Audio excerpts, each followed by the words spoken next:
Everybody, well, look, thank you all for coming out to the Hayward Sustainability Speaker Series here. My name is Jason Scorse. I'm the chair of the International Environmental Policy Program, and we are very happy today to welcome Lauren Ornelas from the Food Empowerment Project that she started and she currently runs. It's a really great organization I learned about a little over a year ago. It's been doing some great work, in California, on the nation, and even around the world. And so really looking forward to this presentation because as many of my students, I really think food issues have not taken the place in the environmental justice movement that they need to be. They need to be much, much more central. And so this talk is part of, trying to get that information, that consciousness out there. So Lauren, thank you so much for joining us, and the floor is yours. Great. Well, thank you so much for having me, and thanks for everybody for listening. And I definitely want to leave questions for Q&A, but I'm going to say that a lot of these issues that I'm going to be talking about is kind of snapshots of them all, right? Because they're so complicated and so in-depth that I just want to be able to give you a preview of some of these issues that we work on, and also invite you to, let me know if you'd like additional information at some point. So I'm just going to start with, this is Quincy. I like to start with Quincy because Food Empowerment Project is a vegan food justice organization. So we promote veganism for the animals, for ethical reasons. I went vegan in 1988, probably longer than some of you have been alive. But I went vegan because of the animals, and also, growing up, I'm a Chicana, very proud Mexican. And my mom had to raise my sisters and I by herself. And we suffered from, I would say I suffered from, the separation of being away from my family when I had to be taken off to school. And I didn't want to have that same pain happen to non-human animals. So I actually went vegetarian when I was in elementary school. In hindsight, I look at those two issues for why I had empathy for non-human animals. But I wasn't able to stick with it because we also suffered from food insecurity. We didn't have a lot of money, and so I wasn't able to eat. I wasn't even able to stick with being vegetarian. So, but for now, when I started Food Empowerment Project, I wanted to make sure it was a very big focal point to all that we do, because little Quincy here has a right to her own flesh. Without having to worry about somebody wanting to eat her. She has a right to her own feathers without having to worry about somebody wanting to use her feathers for coats or pillows. She deserves the right to have the grass under her feet, to feel the wind, and most especially to be able to feel the water on her. So, she embodies why, because non-human animals are individual beings. Every single one of them is an individual. And if for those people who have access to healthy foods, if you want to try to remove some suffering in this world by not consuming animals, this is one of the best way to do that. And again, you're all in college, you have computers, you're familiar with, farming and factory farming and what happens to non-human animals. But I just wanted to talk just a little bit. This is Autumn. She also lives in a sanctuary. And I just want to talk about the dairy industry, and I'll talk about it more later in terms of colonization. But I think it's important that we all know that it doesn't really matter how big or how small a dairy is. The fact is that the baby still has to be taken from their mother. Like this little one, pregnant cows have their babies inside of them for 9 months, just like any other mammal. And their milk is for their baby, not for human beings. So many times what will happen is farmers will literally separate the moms from their babies right after birth. And the reason why they do this is because the mom's going to fight to be with her baby. And when you have an over 1,000-pound animal fighting you, you're not going to really want to get in their way. So what they do is they take the babies away immediately when the mama is still dazed. Here where I live in Sonoma County in Petaluma, there's a slaughterhouse here, an auction house, slaughterhouse and an auction house. And many times you can see the baby calves who still have their umbilical cords, they're still wet, and they're taken to slaughter. So it's just really important to remember that these systems that are in place, no matter how big or how small, they still have the same goal of disregarding the feelings and the suffering of the non-human animals. Sorry, that was so I always just want to throw fish in here, because I feel like it's really important that we acknowledge that fish too are individual beings. And This little fish, I don't know, you maybe heard about this little fish last year. They actually passed a cognizance test. They do these tests, scientists do these tests to determine self-awareness. What animals are self-aware? So they've done it with dolphins and primates to show that these animals are self-aware. They know themselves as an individual. Well, they did that similar test on this little fish here. They put a brown mark on the fish, and the fish immediately went down to the ground in the sand and tried to wipe the little mark off of her face. She showed self-awareness. And instead of coming out and recognizing fish as individual, inherently intelligent feeling beings, what they did is they decided they should change the test. The scientists thought, well, we need to change the test now that a fish is passed. And I think it's important not only to acknowledge how we constantly change the rules in order to defend our exploitation and harm that we cause to them, but that this little fish, so many fish exhibit signs of intelligence, but at the end of the day, it's the matter that they suffer, which is why we feel that many people need to not consume them. So since you're an environmental class, I'm pretty sure I know the answer to this, that most people here are familiar with the term environmental racism. We in the Bay Area know we have environmental racism. If you look at communities such as Richmond, and even I would say if you look at areas such as Salinas and Watsonville as well, you have, again, just to reiterate what it means, is when Black, Brown, and Indigenous communities are more impacted by negative pollutants than our whiter, more affluent areas. And in Watsonville, I would say you have it with the agricultural chemicals. In Richmond, you have the refineries, but you have the same thing when it comes to factory farming, where in some communities in North Carolina, I investigated pig farms in North Carolina. I've investigated pig farms and slaughterhouses and lots of different animal farms, but basically in North Carolina, the stench was so bad that I had to shower several times just to get the smell out of my skin and my hair. You have predominantly the people living in these communities are Black and Indigenous communities.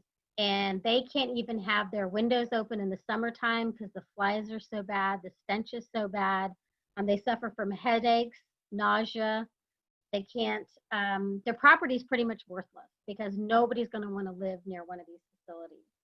We also have a similar situation here in California, where a farm in the Central Valley can have as many as 17,000 cows. Keep in mind that one dairy cow produces 120 pounds of wet manure per day.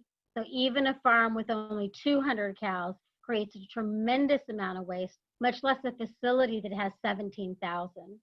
And here you have in California is predominantly the Latinx community living, where our communities suffer from some of the worst forms of asthma in the country created by the dairy industry. Now, as I've stated, Food Empowerment Project is a vegan organization, and we do that for the animals. But we're also very clear that just because we're not consuming non-human animals, it doesn't necessarily mean that our food is, quote, cruelty-free, because of the way that farm workers are treated who pick our food, right? Of course, farm workers don't just pick vegans' food, they pick everybody's food. But the problem is in how they're treated. And this goes for California as well. The average lifespan of a farm worker is 49 years old. So I'm 50 years old. So I've already outlived the lifespan of most farm workers. And this is because of the conditions that they live and they work in. Many farm workers are homeless. Maybe you see some out there. They're homeless. They live in their pickup trucks. They live in cardboard boxes. They live along the rivers and the creeks. They are forced to work in extreme temperatures. A lot of them were working during the fires. And I don't know if you all were able to see any of that. We're based in Sonoma County, where we had them working up here. They were also working in Southern California, and they continue to work during the fires in the Central Valley. You also have COVID-19, where I am in Sonoma County. We have the highest rates of COVID the Latinx community does. We only are about 29% of the population here, but the Latinx community is about 70% of those with COVID. And this is because of the living and the working conditions in which farm workers are forced to live and work, and that is caused by the lack of living wages paid by the industry. So, these are people who are working every day. They're working for their children to have a better life, and they aren't even paid enough to not only keep a roof over their head. They live maybe 16 to a one bedroom, which again is the reasons why some of their COVID rates are high, and they always travel together because many of them don't have cars. And also many of them don't even have access to the fruits and vegetables that they're picking. So I just also wanted to mention this because I know y'all might be interested in some type of statistics, but in California, there was a regulation on the books that required children living in, required families living in the labor camps, which is only about 13%, would be required to move 50 miles away when the picking season was over. This meant that when the picking season was over, their families had to leave their labor camp and move 50 miles away. Now, keep in mind that one of the labor camps in Watsonville, their picking season begins in May and ends in October or November, which means that they have to pull their kids out of school. So we did another group that we worked on in coalition. They went out and they surveyed people. We demanded the state, we show this information. Do you believe this impacts their children's education? Overwhelmingly, they did feel it impacted their children's education. But the state said this data wasn't good enough. So we had to fight for several years to try to get this law overturned. And eventually we were able to get this law changed. But it took a lot of work, and this had been on the books for 20, 30 years. And in the community in the labor camp in Watsonville, I always call this the same, and y'all are down in that area, there was only one student in 20 years who had even ever graduated from high school. And that's because this was we feel, deliberately impacting their education. So one of the things that we do, we actually do a school supply drive for the children of farm workers every year. And just to report, we just did our last batch on Friday. We handed out a total of over 650 backpacks filled with school supplies for the children of farm workers. So another area, especially because y'all are international, we want to make sure that it's easy to understand that these issues with labor do happen in the United States. We don't want to ever act like they only happen in other countries, that this slavery is occurring in the United States, child labor is occurring in the United States. But our work on chocolate takes us looking across the globe to take a look at what's happening in the chocolate industry. And here we look specifically at Western Africa and Brazil. In Western Africa, you have children who are put into this industry in a variety of ways. You have children who are maybe sold into it. There are two countries nearby, Burkina Faso and Mali, next to the Ivory Coast and Ghana, that are some of the poorest countries. And you have children who are sometimes sold into working in the cacao industry by a family member because they need money, maybe an uncle. You also have children who the parents think they're going to go and get work and be able to send the money back, and they never see them again. And worse are the children who are stolen from marketplaces, and also the children who are trafficked hundreds of miles from home, who where they end up, they don't even speak their local dialect. Now, as a vegan, and if anybody else out there is a vegan, this is the quote that got to me. A reporter asked a former slave, "What would you say to Westerners who eat chocolate?" And the former enslaved person said, "Tell them when they are eating chocolate, they are eating my flesh." And I realized I could never look at chocolate the same way again. So what happens in these situations is that you have children like these young girls who use heavy machetes to cut the cacao pods out of the trees. And it's hard to see, but there are scars on their arms and legs. This was a rainforest certified farm in 2013 where this photo was taken. You have children who have to carry the heavy bags filled with cacao that can be about 40 pounds. If they don't move fast enough, they're beaten. Worse are the children who are beaten when they try to escape, as many are locked in overnight. All of this for cacao. And this is so recent that even in 2017, you had children who were being sold in West Africa for $35 each. Now, in Brazil, this is a country that first came on the list of countries that has child labor and forced labor in the cacao industry last year. And many times we'll hear about that the farmers have their children working because they need to help the family. And that's absolutely and utterly true. But this farm worker from Brazil says, if I didn't have this rope around my neck, my 12-year-old son who works in the harvest would be steading. It's important that regardless if these are children working with their parents or not, it's not exactly what the parents want. The parents want their children in school. The parents want their children to succeed. But it's at the fault of the corporations who are not paying these farmers a living income. So what Food Empowerment Project did is we created a list of chocolates we do and don't recommend based on where they're sourcing their cacao. And this list is available on our website. We update it every month. And we let you know what companies we feel comfortable recommending and also which ones we don't feel comfortable recommending. And we explain to you why. And it can be because they, like this list that I'm showing you, is because they will not disclose. They will not allow transparency. And to me, this is the worst of the worst, because this is a company basically saying that they feel that their proprietary information is more important than taking a critical look at slavery and child labor.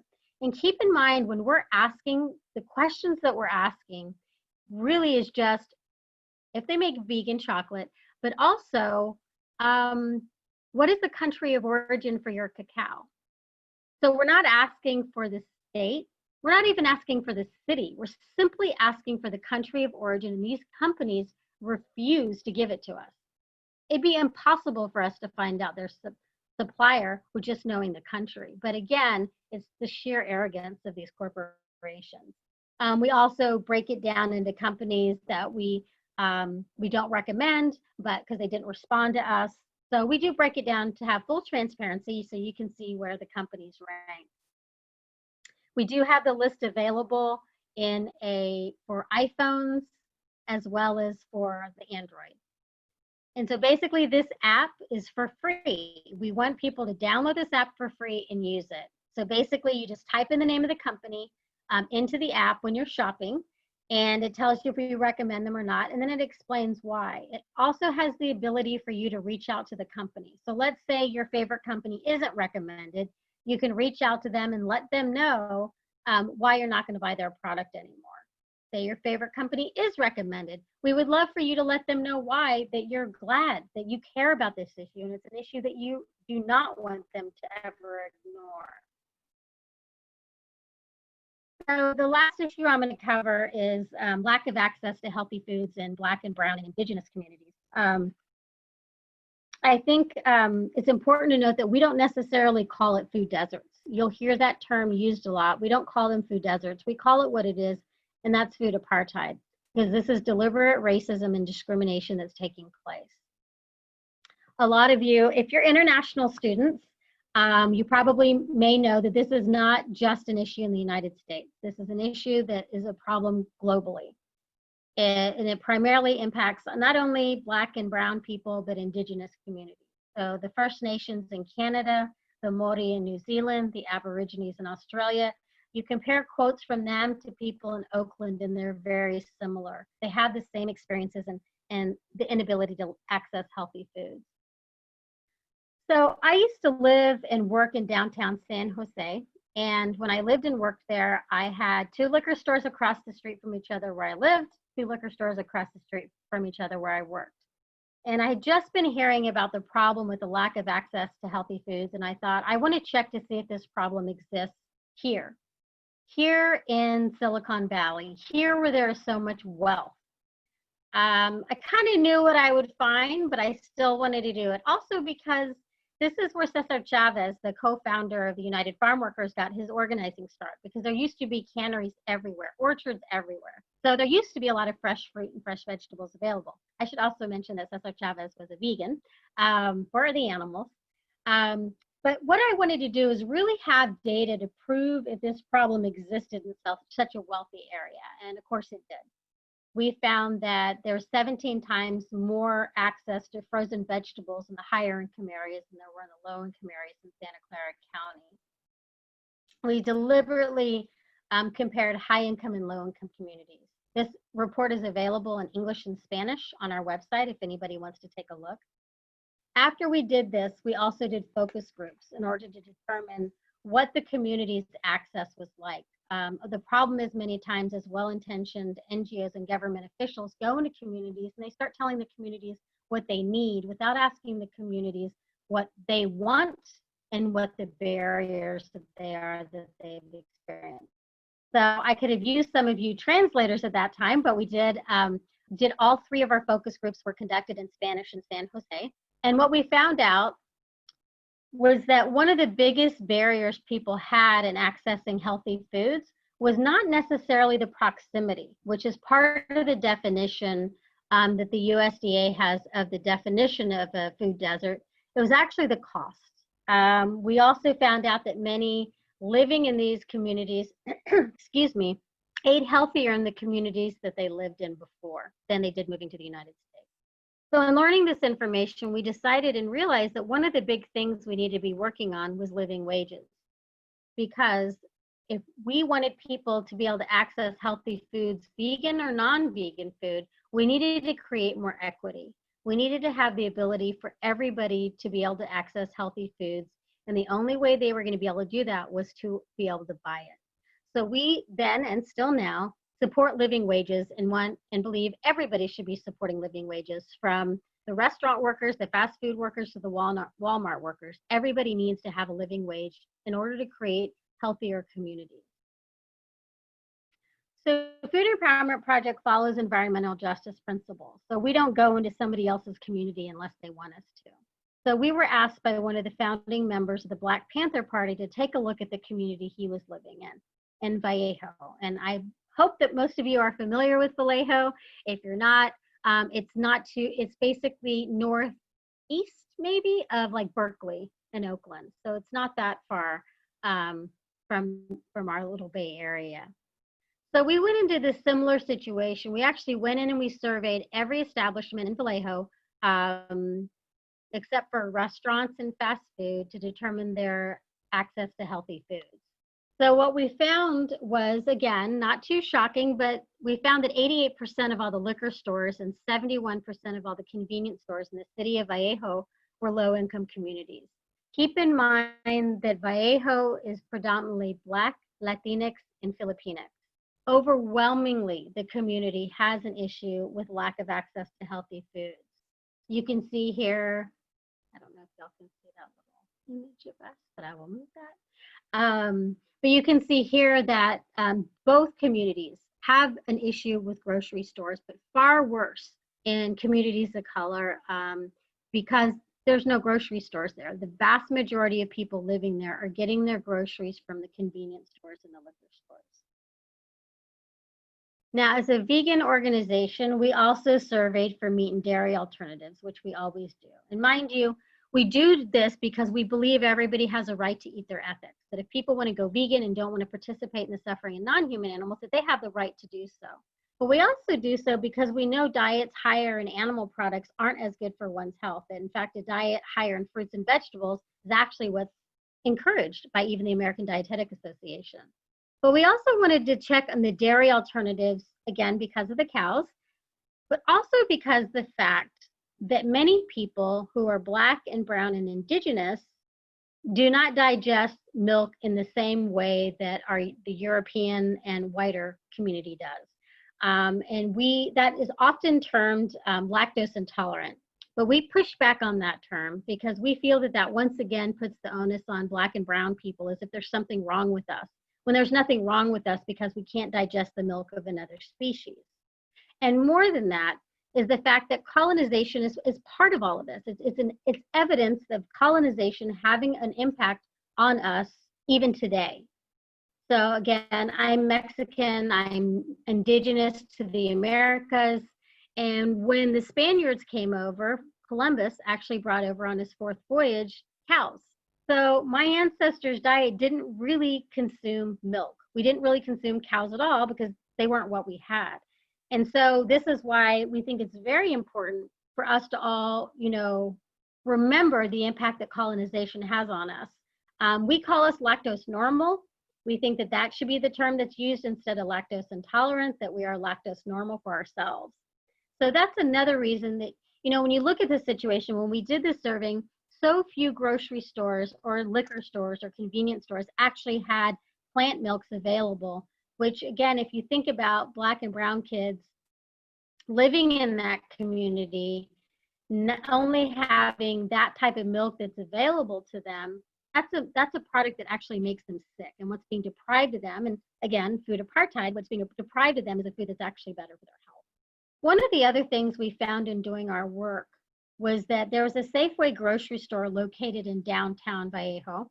It was located where senior living facilities were, as well as Black and brown residents. The grocery store picked up and moved few miles away from that location. And when they left, they put what's called a restrictive deed on their former property, preventing any grocery store from moving into that property for 15 years. Completely devastated that community from having a grocery store, where one woman talked about how her child never knew what it was like to have a grocery store growing up. The fact that she had to try and make a deal with the convenience store owner to try to get her fresh produce so she could have it for her family. We're talking about community members that have to take several buses in order just to go to the grocery store to get food, many of whom are seniors, many of whom do not have a lot of money. So we actually have a campaign against Safeway. You can find our petition on our website, but we're asking people to speak out against Safeway for what they've done to damage this community. And we found that this is taking place across the United States. Some of these restrictive deeds are 15, 30 plus years, depriving from communities from having grocery stores. So after we put out our report, we did we did focus groups again. This time we did about 7 focus groups because we wanted to capture the community. We did one specifically to the Filipinx community, the Black community. The Latinx community was conducted entirely in Spanish. We also did one with seniors, and we did one with the homeless community. We fed everybody a vegan meal as we did the last time, and we also paid everybody $50 for their time because their experience and their knowledge was valuable. It was worth something. So we felt that we needed to pay them for what they were giving us, their information and their lived experiences. So we put out our report again on what we found out from the focus groups. And again, we found out affordability was the biggest barrier, and that, again, people were used to eating healthier before. That instead of going to the convenience store, they didn't want to use tomato sauce, they wanted to use fresh tomatoes, but that wasn't available to them. So when we look at these communities, we can see what the problems are, we can talk about the problems are, we can talk to the community, but we need to talk about solutions, which is what we did with this group. And one of the biggest things that we see as a solution is people growing their own food. And the reason for that is because the food system was never made for Black, brown, and indigenous people to thrive. Quite frankly, it was made to live off of our blood and sweat. So we need to be off a system that never really was around to benefit us. So we strongly believe in people growing their own foods. We also believe in worker-owned cooperatives. I don't know how many of you have maybe been to Mandela Grocery Cooperative in Oakland. This is Adriana. She's one of the owners. This is what we would like to see in more communities. Worker-owned cooperatives where the workers make the decisions about their profits and the people who work there are from the community. So having something like this means that people who work there are getting entrepreneurial skills, they're getting other skills that are gonna last them a lifetime.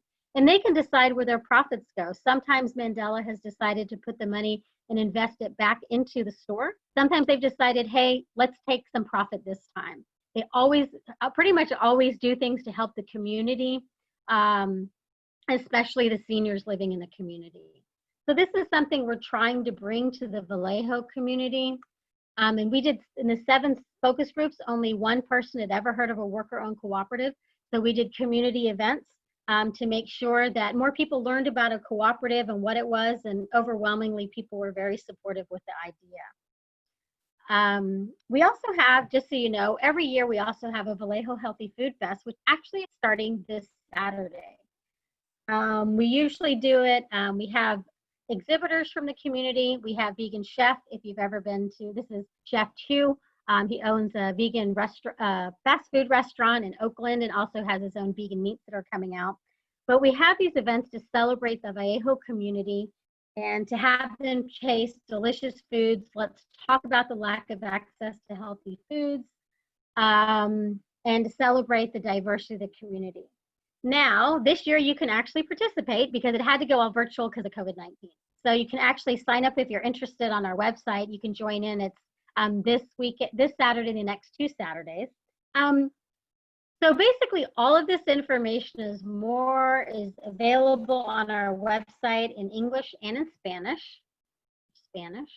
And we do have a list of things that you can do. I will mention them briefly here, but we have like a top 15 things you can do. But when it comes to farm workers, one of the things that we think strongly that people can and should be doing is supporting any type of regulatory changes, legislative changes that will help farm workers. We also believe in supporting the boycotts called by farm workers themselves. And that includes boycotting Driscoll's berries for the San Quintin farm workers in Mexico who are experiencing wage theft and other problems. And also boycotting Wendy's on behalf of the Coalition of Immokalee workers, who is only asking to get paid 1 more penny per pound for the tomatoes that they pick, and Wendy's still refuses. So we definitely believe in people using their individual choices to make change, but we also want people to use their collective voices to make change so we can change some of these systems. And I know this has been a lot. I hope you don't feel overwhelmed by it, but I hope you feel overpowered, the fact that these are opportunities for us to help make a difference in the world around us. And I just wanted to make sure I left plenty of time for Q&A as well. So thank you. Awesome. Thanks a lot, Lauren. That was great, and touched on a lot of key topics. We actually do have a question here from Ellie. Ellie, we can, Rachel, actually, can you get her? Yeah, she unmuted me. Yeah. Okay, good. All right, so Ellie, go ahead and ask your question, please. So I was wondering about that 50-mile rule, because it seems like only discriminatory as far as I can see. So do you know what the initial reasoning was behind creating that rule? Yes, and you're spot on, because ironically, that's something the policymakers can see, that was inherently discriminatory. This is the interesting thing, and I can tell you the theory behind why it was started. And supposedly it was started because it was for migrant camps. And at that time, it was predominantly men, single men coming through. And eventually it changed to where more people were bringing their families with them. But the interesting part of all of this is that when we asked for the legislative history for it, no one can find it. No one could find why this was even put into place. But the theory is, and it makes sense, right, that at the time when it was started, maybe in the 1970s, that there was just single men coming in. But it changed, and obviously they weren't changing it as the times changed and more people were bringing their entire families with them. So great question. Great. So other people, if you want to put your questions in the chat. Rachel, do they have the option to unmute themselves, or do we have to just? I can, yeah, there's only 33 of us, so I'm just going to go ahead and give people that option, but it might be nice if at least just like, raise a hand, or so we can call on you one at a time. But I will give everyone the option to unmute themselves. While you're doing that, Lauren, I can ask one quick question. I too have been vegan a long time. You're a few years ahead of me. I've been almost 30, so we've been pretty parallel courses there. And I teach this in my classes more through the lens of sustainability, not through animal ethics. I like you as more the ethical driver, but since I teach environmental policy, I do it more through the sustainability lens. But I noticed, interestingly, over the years, when I put this forth, I've actually had Black and brown students comment to me that this is a kind of a white privilege thing, that that I'm promoting this kind of hipster white privilege lifestyle. And the irony for me is, coming from New York City, it's the exact opposite. Like, I grew up, going out to Rasta restaurants in Brooklyn, and Asian and Chinese down in Chinatown. So the vegan experience to me was never a white hipster thing. It was the exact opposite. But I'm just curious, I have sent them some resources. I've actually sent them your website. But I'm just, how do you kind of counter that narrative, and what's like the broad response to that you might give? Well, I usually agree that I understand where they're coming from. because the movement has predominantly put forth white people. The movements have been run by white people, and they're not very happy to lend voices to people like me. Also because we're talking about political issues, they certainly don't want to, but they don't seem to want to fairly give access to our voices. The media doesn't give our us exposure. So I think inherently it's understandable why people would think it's a white thing because of how it's been portrayed, thanks to the organizations, thanks to media. And also, though, I think that the animal movement has done ourselves a disservice because these organizations have been predominantly run by white people. They have their privilege that comes with them. So they have a lens that says things like that this food is cruelty free, even if it's slave chocolate. They can say that it's easy to go vegan without understanding that it's not true, that it is very difficult for anybody to go vegan, and Black and brown people are listening to that and say, well, that's not true. I know I couldn't, or I know my aunt couldn't. So I think that we're a lot to blame for that. I think the vegan community is to blame because of this desire for it to be that we want everybody to go vegan for the animals, right? We want to lessen that suffering, that we say things that are not exactly true. So I do try to agree with them and say, I totally get that, but let us show you another way of looking at it. Listen to other Black, brown, indigenous voices that are going to sound more like you, because we are going to be talking about other social justice issues that impact people in our communities. We have vegan Mexican food because of me. We have vegan Filipino food because of my colleague who's Filipina. We have vegan Lao food coming out because one of my board members is Lao. So we're all vegans, but we're all social justice minded, and we're all women of color. So hopefully we'll get more of that out there. Awesome. No, that makes a lot of sense, and that's good kind of mindset, I think, for me to get in next time I get posed that kind of perspective. So thank you for that. And now we'll move it on. So if you want to unmute yourself and ask a question for Lauren, please go ahead.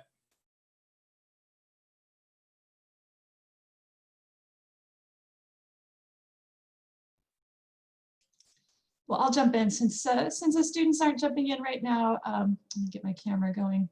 So I definitely feel like there's only a few avenues that I have any personal power in the society, right? One is my vote, and one is my voice, and the other is my dollar.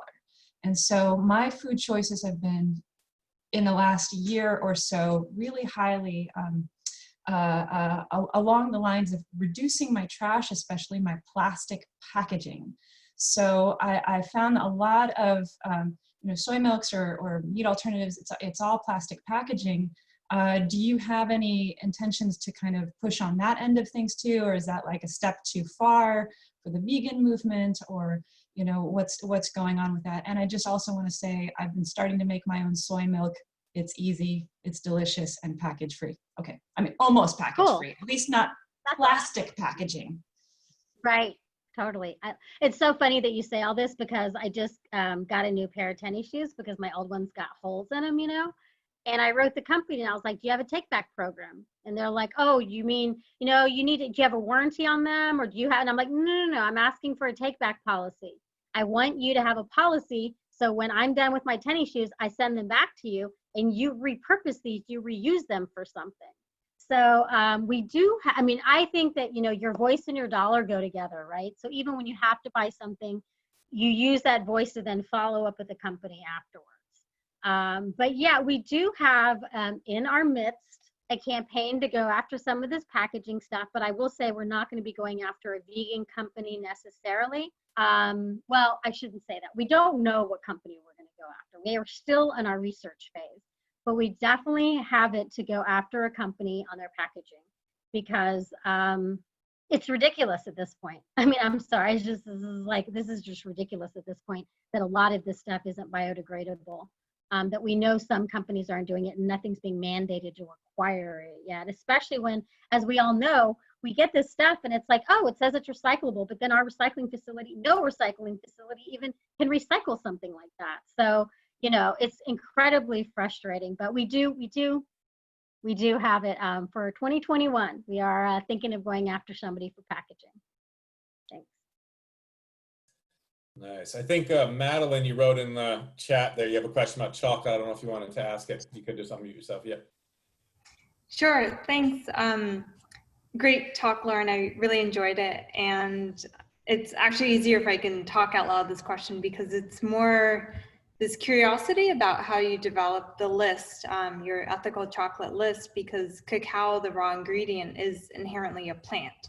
And so that in itself is vegan. And so I'm just wondering, if you're deciding based on like what the connection is between that criteria and the ethical or the fair trade criteria. Sure. So basically, we created the list because I would talk about what's happening with chocolate, and people would be like, well, what chocolate can I eat? And I was like, okay, we got to work on this. Basically, a company has to make a vegan chocolate in order to make our list, because a vegan organization, if they don't make vegan chocolate, they can't get on our list. And the way that we do it is that people send us lists, companies to check into. We reach out to the company and we ask them, when do you make a vegan chocolate? Because non-vegans use our list too, right? Which is fantastic, because most companies make vegan and non-vegan chocolates. Then we ask the company, where is your cacao from? Right? And then they'll say, oh, it comes from Western Africa, or it comes from, Mexico or wherever. And that determines our list. So we don't go based on any certifications. You can look up an article in the Washington Post, but there's a lot of information out there with the problems with fair trade. So we do not go based on fair trade or any certification. We go specifically on the country of origin.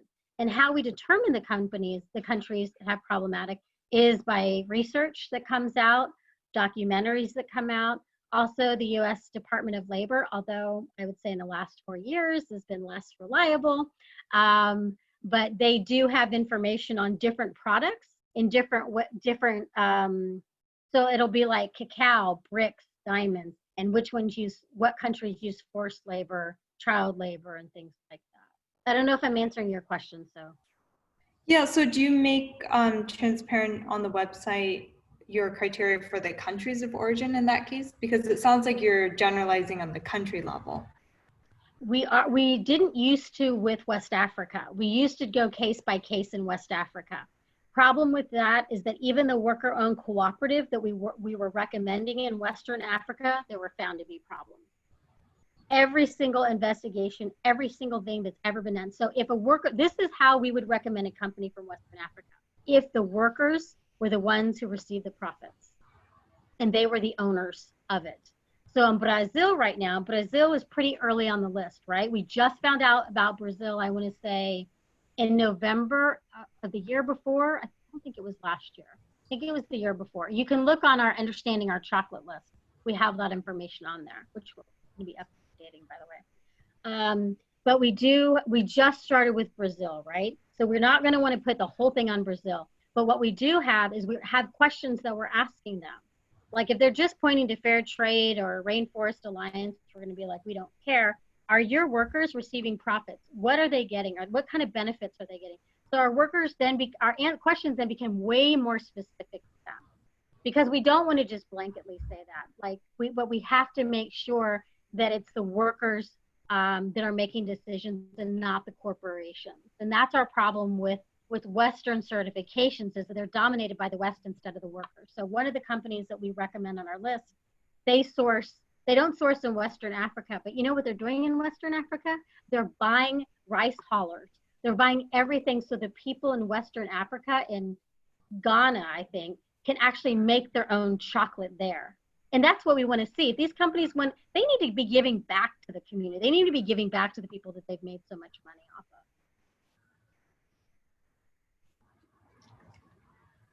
Awesome, thank you. Other people have questions? Want to unmute yourself or write in the chat?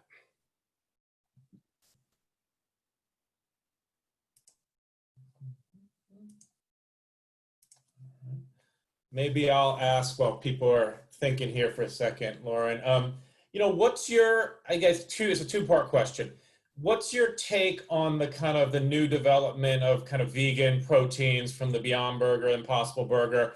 There's a lot, they're getting some criticism that it's kind of just a new vegan form of junk food, and so obviously it's good for the animals, but maybe not good for people necessarily, you know, and I think there's some mixed evidence on that. And then on the cell-based, you know, the clean meat revolution too. Just curious of, you know, both those new developments that seem to be having a pretty big impact on consumer, you know, choice, and what your position is. Sure. Well, I don't recommend the Impossible Burger ever because that was tested on animals. And I think that's an ethical inconsistency. And so I consider that to be like anything else, you know, that involves animal cruelty. But beyond burgers, when people talk about it not being healthy, I'm always amazed that they think that cheeseburgers were healthy to begin with, that somehow they think all the things that were going to be made out of the burgers was healthy. Who in their right mind goes to eat a burger and thinks this is health food? So I don't understand why Beyond Burger and any meat alternative like that is applied to this different standard. That's pretty much my response to that. Is like, when did we ever expect a burger to be healthy? I never went eating one thinking it was. So, and the cell-based meats, I would never recommend them. They still involve some level of animal suffering because they're still using animal cells. But also, I think it's not getting us off this concept of eating animals to begin with. And I worry, my feeling is that people who, we're offending our natural allies, people in the health movements who don't see this as a good thing, that I just think that we need to be eating plant foods. And for me, that includes French fries. But I just think it just doesn't make sense to go that cell-based route because not everybody is going to switch to eating it. And so we're still encouraging people to eat animals. And so not something I support. Got it. All right. Well, thank you for that. And I agree with you that the double standard on the vegan food is always kind of amazing. You know, what's the baseline here, people? Yeah. Yeah. All right. We have another question from Sarah here. Sarah, if you want to unmute yourself, please, and ask it. Yeah, sure. Hi, thanks. Oh, my little screen cover's on. I was just wondering if you know of any other lists, like your chocolate list, that can help us be better consumers of just general food products, other than chocolate, which we all love. But Sure. Yeah. Absolutely. So on our website, we have a list of wines that are vegan but worker friendly. We have a list of coffee that is worker friendly and vegan, obviously, because it's coffee. And we also have a list of bananas. Now, our list of bananas is like this long because there's not a lot of bananas out there that are ethical. There is a company called Equal Exchange that is by far the most that we recommend. They just started selling on the West Coast. So we're very thankful to have them on the West Coast now. We do have secondary recommendations on our banana list because we know that those are really hard to find. So we recommend Grow. You'll see the stickers, GROW. And then you will also see Earth University bananas at places like Whole Foods. And we just would rather people buying those more than Chiquita and Dole, frankly. So we do have very few. Bananas is a struggle. There's just not a lot out there, but we're thankful for the ones that exist. So I think those are the three lists that we have right now. The organization is growing. Actually, I'm not the executive director anymore. I've stepped down. And somebody else is the executive director because I like doing the programmatic work and I don't want to do all that other stuff. So we are going to be working now on more pages for our website, which will include more lists as well. Thank you. Sure. Rachel, why don't you go ahead and ask that? Yeah, what's your take on B Corps? I mean, a lot of my consumer practices have to do with labeling. I've been looking at fair trade, I've been looking at Rainforest Certified, and I'm looking at B Corps especially. Love to know your take on that, as well as a personal question, why the small L on your first name? Okay, first question. I don't mean to break your heart, but I've written an entire blog against B Corps. The reason why is because in our community here, a B Corp, a dairy, received a B Corp. And I'm like, how in the world can a dairy get a B Corp when you look at the suffering involved, but you also look at the impact on the environment? You can't have any amount of cows who are, having 120 pounds of wet manure a day and that being good for the environment. So when this happened, I went and I reached out to them to ask them questions about their program. And they were not forthcoming with their transparency at all. In fact, they wouldn't even share the questions that they were asking. So my blog, I think my blog is called Our Corporate Bees Full of It. But you can find that on our website. But and it has my, kind of their responses to me and stuff like that. And I too, we had a B Corp bank. Like, we deliberately were using everything that we thought was good, and then this just shattered it. And I think that what happens, honestly, is I think that the intentions are there, right? Fair trade had the right intention, B Corps had the right intentions. But what happens is that when people want to be a part of it, and you need their money, their certification money or whatever, you start to lower your standards. And I think we saw that when Fair Trade split, Fair Trade USA split with the national, international fair trade. And it's because the Fair Trade USA watered down their standards because they wanted companies like Hershey to be able to have a fair trade bar, So they watered down their standards. So anyway, my answer on my name is not usually something I talk about, but I will talk about it. It's kind of embarrassing. So it comes from low self-esteem. Nothing cool, nothing political, just straight up low self-esteem. So I did it when I was 13 and I have not changed it since. Well, I think that's great. That's very humble, but I think it's also a humble way to present yourself. And there's a lot of good qualities about humility. So but thanks for the honest answer. All right, we have a few minutes more. I have a couple more questions I could ask, but want to see if anyone out there has any more questions for Lauren. Okay, well, maybe Lauren, go for it. Go ahead. Just saying, you can ask me tough questions if you want. It's okay. Nice. I just wanted to mention, Lauren, that, we at the Middlebury Institute, we got our graduation ceremony to be the first college in the U.S. to go all vegan for our graduation. So we now, and what's really interesting, it was a big struggle. There were petitions against it and people flipping out. It's irony because they never had ever had any input in the food for 55 years. And the food was uniformly horrible. But the second you said vegan, it was, how dare you, choose that. But it came out to be a huge success. It was an amazing success. And it was such a success that the administration said, we're going full vegan from here on out, and we're going to make it a sustainability. So my question here to you is, there's the individual level, but then there's the kind of larger institutional level. There's some stuff in California for hospitals to have vegan meals, for jails to have vegan meals. I know the military is working on this. So what do you think about those larger structural institutional changes beyond just the kind of the individual consumer? Well, first of all, kudos, congratulations. That's magnificent. And I always love it that people feel like they can't go out and meet for one meal.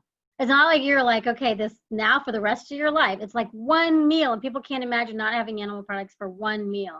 Okay, anyway. I think the institutionalized changes are fantastic. My personal effort will always be to try to create individual changes because I feel like that's going to be longer lasting. But as somebody whose husband was just in the hospital during COVID-19, we are very thankful he had access to vegan food in the hospital. So I do think that I'm glad that there are organizations working on that. I do think choices, everybody deserves to have those types of choices if they want it. Right on.